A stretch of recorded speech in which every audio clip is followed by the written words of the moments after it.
Aujourd'hui, nous examinons une affaire qui s'est produite vers la fin du 19e siècle. Alors, installez-vous confortablement pendant que nous partons aux États-Unis. Maggie Thompson est née le 23 octobre 1881 à Saint-Louis, dans le Missouri. En 1888, elle a déménagé avec ses parents à Cleveland, Ohio. À cette époque, Cleveland connaissait une forte croissance grâce au développement de l'acier, du pétrole et de la fabrication. Ses usines en expansion, ses solides réseaux ferroviaires et commerciaux, ainsi que sa réputation d'emploi industriel attiraient des gens de nombreuses régions d'Amérique du Nord, séduits par la promesse de progrès et d'ascension économique. La famille Thompson vivait au 24 avenue Merchant dans le sud de Cleveland, près de l'école Tremont où étudiait Maggie. Monsieur Jacob Thompson travaillait comme freiniste sur le chemin de fer. Ce travail exigeant l'éloignait de la maison de longues heures. Pendant que sa femme s'occupait de leurs 3 enfants, Maggie, Charlie, 4 ans et un bébé de moins de 3 ans. Maggie était une enfant vive et douce, connue dans le quartier pour ses yeux foncés et sa bonne humeur. Jeudi 9 mai 1889, elle est allée à l'école comme d'habitude et rentrée chez elle à 11 h pour déjeuner. En chemin, elle a bavardé avec des amis et s'est arrêtée pour regarder l'un d'eux essayer un nouveau tricycle. Lorsqu'ils se sont quittés à l'angle de Fairfield et de l'avenue Merchant, Maggie s'est retournée pour parcourir la courte distance jusqu'à chez elle. Cependant, à midi, elle n'était toujours pas apparue à table et Madame Thompson a commencé à s'inquiéter. Elle a vérifié dans la cour, puis dans les rues, mais Maggie était introuvable. Elle est sortie en appelant son nom et les voisins sont sortis pour voir s'ils pouvaient aider. Quand les cours de l'après-midi ont repris, Madame Thompson s'est informée à l'école, mais les enseignants lui ont dit que Maggie était partie à 11 h et n'était pas revenue. Sans nouvelles de sa fille, Madame Thompson a appelé la police. Dans les 3 heures suivant le signalement, toute la police de la ville était à la recherche de la jeune fille disparue. Les gares étaient étroitement surveillées, les rues patrouillées et chaque piste possible était examinée. Un rapport a indiqué qu'à 13 h, une femme a été vue conduisant une enfant ressemblant à Maggie sur le pont Central Way en direction du côté est de la ville. Une jeune fille, se disant proche de Maggie, a transmis l'information à un gardien de pont. Cependant, malgré cela, aucune trace de l'enfant ni de la femme mystérieuse n'a été trouvée. Lorsque monsieur Jacob Thompson est rentré chez lui et a appris la disparition de sa fille, il est immédiatement parti à sa recherche et a été rejoint par ses collègues et amis du dépôt. James Campbell, télégraphiste au dépôt central de Lakeshore, a déclaré à la police qu'autour de 14 h 30 le jeudi de la disparition de Maggie Thompson, il avait vu une femme corpulente devant le dépôt avec un garçon et une fillette d'environ 7 ans. Il a dit que la femme était entièrement vêtue de noir et portait une sacoche brune et que la fillette semblait malade et pleurait. Il a ajouté que la femme avait acheté des bonbons pour elle afin d'essayer de la calmer. La police a suivi cette piste, mais comme Maggie était en bonne santé lors de sa dernière apparition, ils ont jugé peu probable qu'elle soit tombée malade si vite. Cependant, ils ont poursuivi l'enquête sur ces signalements. Au cours des jours suivants, les recherches se sont poursuivies sans succès, et la maison des Thompson est devenue un lieu de profonde détresse et d'agitation constante. Des amis, voisins et proches allaient et venaient à toute heure, apportant nouvelles, rumeurs ou leur sympathie. Beaucoup avaient passé des heures à chercher dans les rues, les gares et les berges du fleuve depuis l'annonce de la disparition de la petite Maggie. Le samedi 11 mai, une réunion a eu lieu à l'église de l'avenue Jennings, où les habitants ont proposé d'autres moyens pour tenter de retrouver l'enfant disparu. Tous les participants ont exprimé une profonde sympathie envers la famille Thompson et ont convenu que chaque membre de la communauté avait le devoir de faire tout son possible pour aider à retrouver la petite fille. La réunion s'est terminée par une résolution autorisant le chef Schmidt à offrir une récompense de 100 $ à toute personne pouvant fournir des informations menant à la découverte de Maggie Thompson, qu'elle soit retrouvée vivante ou décédée. Au cours des semaines suivantes, les journaux ne rapportèrent guère plus que les rumeurs qui circulaient dans la ville. Certains rapports disaient que Maggie avait été vue à Cincinnati, d'autres à Pittsburgh, et certains prétendaient qu'elle avait été emmenée en Ontario, Canada. Pour monsieur et madame Thompson, ces jours étaient une épreuve pleine d'incertitude et de peur, ignorant ce qu'était devenue leur fille. Une femme vivant dans le sud de la ville a signalé à la police qu'un colporteur italien portant un panier de bijoux bon marché s'était présenté chez elle. Et en repartant, il a parlé à sa jeune fille. Elle a dit qu'en demandant à son enfant ce que l'homme avait dit, l'enfant a répondu qu'il lui avait proposé de jolies choses si elle le suivait. La police a enquêté sur ce colporteur, apprenant qu'il avait été aperçu 2 fois de plus dans le sud de la ville depuis ce jour-là. Mais malgré leurs enquêtes, ils ne parviennent pas à le retrouver. On savait que des enfants avaient été enlevés dans certains endroits et transportés dans des villes où ils étaient forcés de mendier. Au fil de la diffusion de l'histoire du colporteur, les gens crurent que c'était arrivé à Maggie Thompson. Pourtant, malgré les recherches, c'était comme si Maggie avait disparu. Un journaliste a décrit sa disparition comme si la terre l'avait engloutie. Aucun indice n'avait été trouvé, et tandis que la police enquêtait, l'affaire devenait l'une des disparitions les plus mystérieuses jamais signalées à Cleveland. Après une semaine sans piste et sous la pression publique, la police décida d'interroger plus en détail Monsieur et Madame Thompson. Les enquêteurs avaient commencé à envisager toutes les possibilités, y compris la chance que quelqu'un au sein du foyer en sache plus qu'il ne l'avait d'abord admis. Les interrogatoires furent longs et détaillés, mais malgré les efforts des agents, rien de nouveau n'émergea et la détresse du couple semblait authentique. Une fois de plus, l'enquête s'est terminée sans aucun résultat. Le dimanche 9 juin, un mois après la disparition de Maggie Thompson, les habitants du numéro 42 avenue des Marchands ne pouvaient plus supporter l'odeur épouvantable qui régnait autour de leur maison. Depuis des semaines, elle empirait, et cette nuit-là, ce fut insupportable. La maison appartenait à Monsieur Henri Luth, un vieux menuisier allemand qui y vivait avec sa femme et leur fils de 16 ans, nommé Otto. À l'arrière de la propriété se trouvait un petit appartement loué à Monsieur Joseph Schell, qui y vivait avec sa femme. Ce soir-là, Madame Luth, qui venait de rentrer de l'hôpital, pressa son mari de découvrir l'origine de la terrible odeur.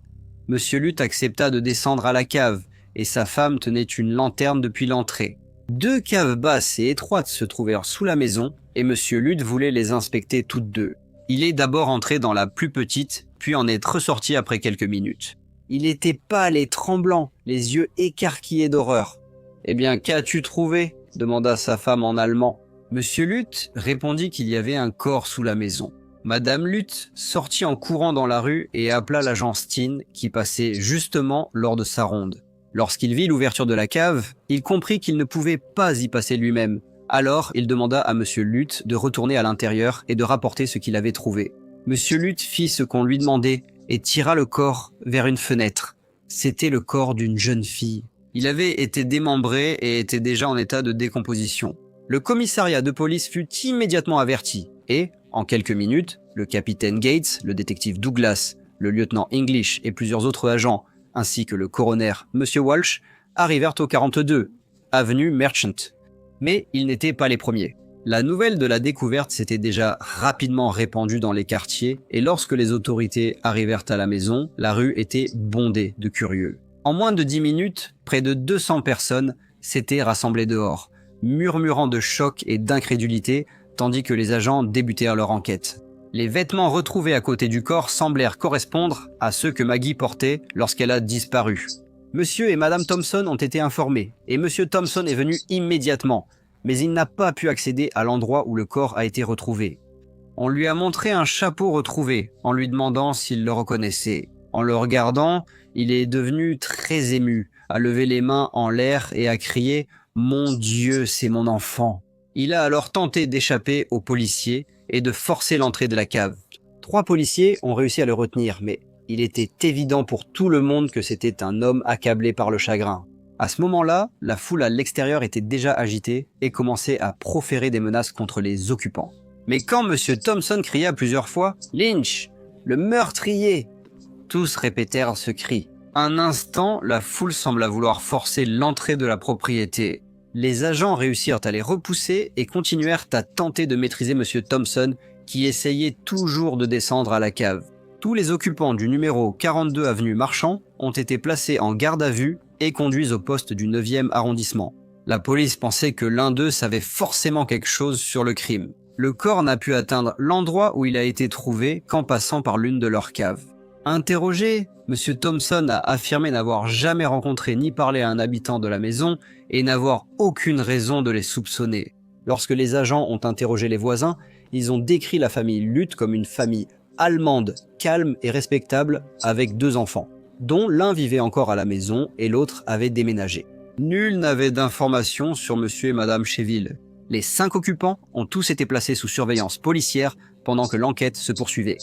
Monsieur Luth a déclaré aux policiers qu'il était charpentier de métier et qu'il travaillait depuis janvier dans la ville de Fremont, à environ 135 km de Cleveland. Il a dit que pendant cette période, il n'était rentré chez lui qu'une seule fois, jusqu'à il y a une semaine lorsqu'il est revenu chercher des affaires. Il a précisé avoir vite appris les plaintes de ses locataires sur la forte odeur dans la maison. Et dès le dimanche, l'odeur était devenue si insupportable que lui et sa femme ont décidé de descendre à la cave pour enquêter. Il a précisé que 2 caves sous la maison avaient déjà été vérifiées à plusieurs reprises par d'autres. Mais M. Luth a dit que, comme il était assez petit, il a pu ramper dans l'une d'elles, tandis que sa femme, qui venait tout juste de sortir de l'hôpital, tenait une lampe pour lui. Monsieur et Madame Chevelle ont affirmé ne jamais être allés à la cave, mais avoir demandé au propriétaire d'identifier l'origine de l'odeur épouvantable. Les locataires à l'arrière de la maison, Monsieur Joseph et Madame Clarissa Cheville, y habitaient depuis le mois d'octobre précédent. Ils avaient tous les deux environ 40 ans, mais n'étaient mariés que depuis l'automne précédent. Monsieur Cheville leur a dit qu'il avait remarqué la terrible odeur pour la première fois environ 3 semaines plus tôt, mais qu'il n'y avait d'abord pas prêté attention et s'y était peu à peu habitué. Il a expliqué qu'il travaillait souvent tard et qu'il était généralement trop fatigué en rentrant chez lui pour y prêter vraiment attention. Cependant, il a ajouté que la veille de la découverte, il s'était finalement plaint à son propriétaire, Monsieur Luth, de l'odeur persistante. Alors que la police tentait de découvrir qui avait tué la fillette de 7 ans, elle a porté son attention sur le fils de 16 ans de Monsieur et Madame Luth, prénommé Otto. Il travaillait dans un magasin de cigares au 270 Viaduct et, pendant l'absence de son père à Fremont, et alors que sa mère était à l'hôpital, il avait vécu avec son frère Jean au 75 rue de Hambourg, mais était retourné vivre chez ses parents le 1er juin. Otto a déclaré aux policiers que pendant la période où il vivait avec son frère, il se rendait fréquemment chez ses parents, simplement pour vérifier que tout allait bien. Il a dit qu'autour du 16 mai, il avait commencé à remarquer l'odeur désagréable. Et il a ajouté que son frère l'avait également remarqué et lui avait dit de chercher pour découvrir d'où elle provenait. Bien qu'Otto ait répondu aux questions des policiers, il était évident qu'il ne disait pas grand-chose, comme s'il avait quelque chose qu'il essayait de cacher. Cependant, après un certain temps, il a changé, sa confiance s'est brisée. Et bien qu'il ait d'abord nié toute implication dans un meurtre, il a ensuite avoué et signé une déclaration écrite.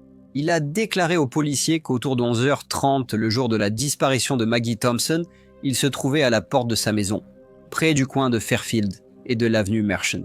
Il a dit que Maggie est passée chez lui en revenant de l'école, amicale et enfantine. Lorsqu'on lui a demandé s'il avait des boutons qu'elle pourrait ajouter à sa collection, Otto a répondu qu'il avait dit « Viens avec moi et je t'en donnerai ».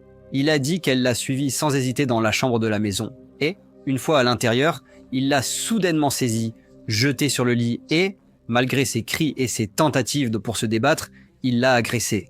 Il a dit qu'il a alors été submergé par la peur et par les conséquences de ce qu'il avait fait. Alors il a saisi un marteau qui se trouvait à proximité et l'a frappé à la tête. Il a ajouté qu'il lui avait retiré ses vêtements, enveloppé le corps dans des draps et laissé sur le lit. Il a dit qu'il l'a laissé là pendant 6 jours, du jeudi jusqu'au mercredi suivant, car son père travaillait à Fremont et sa mère était à l'hôpital. Il a dit que personne n'est entré dans la maison pendant cette période et le mercredi. Il a pris le corps du lit, l'a enveloppé dans des couvertures et l'a traîné jusqu'à la cave. Après avoir signé les aveux, Otto semblait complètement anéanti. Il semblait enfin saisir toute l'ampleur de sa situation. Il murmurait sans cesse « Oh ma chère mère ». Otto Luth fut alors officiellement arrêté et inculpé de meurtre. La tragédie continua de frapper la famille Thompson lorsque, le 7 septembre, le père de Maggie, M. Jacob Thompson, fut grièvement blessé au travail après avoir été renversé par une locomotive de manœuvre. Le procès d'Otto Luth devait commencer le lundi 21 octobre 1889 devant le juge Solders. Cependant, à cause de la maladie de Madame Thompson, la mère de la défunte, et la difficulté de sélectionner un jury impartial pour une affaire aussi choquante et largement médiatisée fit que les témoignages ne commencèrent que le lundi 9 décembre. Otto Luth était représenté par M. W.S. Kerowish, tandis que l'accusation était menée par le procureur Hayden. Beaucoup de gens voulaient assister au procès, et il y avait une grande foule devant le palais de justice. À l'intérieur, la galerie était agitée. Alors le juge Saunders a dû demander au shérif Sawyer et au shérif adjoint Goldstell de veiller à ce que tous les spectateurs restent en ordre. Bien qu'Otto ait déjà avoué le meurtre, il a plaidé non coupable. Ses avocats ont soutenu que la confession qu'il avait faite à la police ne devait pas être admise comme preuve, affirmant qu'il ne l'avait pas faite volontairement. Ils ont soutenu qu'Otto avait été effrayé, confus et trop jeune pour comprendre pleinement ce qu'il disait ou la gravité de la situation. Après avoir entendu les arguments des deux parties, le juge Saunders a décidé que les confessions resteraient comme preuve, laissant au jury le soin de décider du poids qu'elles devaient avoir. Et si la déclaration était un aveu réel ou dû à la peur et la pression de l'interrogatoire? Plusieurs témoins ont vu Maggie Thompson quitter l'école ce jour-là et rentrer chez elle à pied sur Fairfield Street, puis Merchant Avenue. Les voisins ont déclaré l'avoir vue sur les trajets et les commerçants locaux ont tous raconté ses déplacements et ont dit qu'elle semblait particulièrement joyeuse. Monsieur Henry Lutt a témoigné qu'il avait découvert son corps dans la cave alors qu'il s'y était rendu pour enquêter sur une odeur terrible qui troublait la maison. Les policiers ont parlé de la scène et ont expliqué comment tous les occupants ont été arrêtés et conduits au commissariat du 9e arrondissement. Il y avait des témoins médicaux experts, y compris le coroner, Monsieur Walsh, qui a fourni des détails sur l'état du corps et la cause du décès. Madame Eva Baker a témoigné qu'elle faisait la lessive pour la famille Lutt depuis environ 5 ans. Et comme elle se préparait au retour de Monsieur Lutt de Fremont et de Madame Lutt de l'hôpital, elle est allée à la maison pour voir si tout était en ordre. Elle est entrée dans l'une des pièces, où elle a vu un matelas taché et grouillant de verre. Elle a dit au tribunal qu'elle n'arrivait pas à croire ce qu'elle avait vu. Elle est aussitôt allée voir Otto et lui a demandé ce qu'il avait fait. Il a répondu « Je n'ai rien fait ». Elle a dit qu'elle lui avait montré le matelas et lui avait dit que Madame Sheville n'avait pas pu manger depuis 3 jours à cause de l'odeur et qu'il devait s'en occuper immédiatement. Elle a dit que le lendemain, en rentrant, elle avait vu qu'il avait nettoyé le matelas et l'avait mis dans un coin. La défense a soutenu qu'Otto souffrait d'épilepsie, une maladie qui touchait sa famille. Sa mère a témoigné qu'elle était venue aux États-Unis d'Allemagne avec ses parents en 1864 et a déclaré que, bien qu'elle ait une sœur survivante, ses parents avaient perdu 4 autres enfants en Allemagne. Elle a déclaré qu'elle-même et sa mère souffraient d'épilepsie et qu'Otto avait hérité de la même maladie. La défense a appelé plusieurs témoins médicaux. On leur demande d'expliquer au jury la nature de l'épilepsie et de donner leur avis sur la question de savoir si cela peut être considéré comme une forme de folie.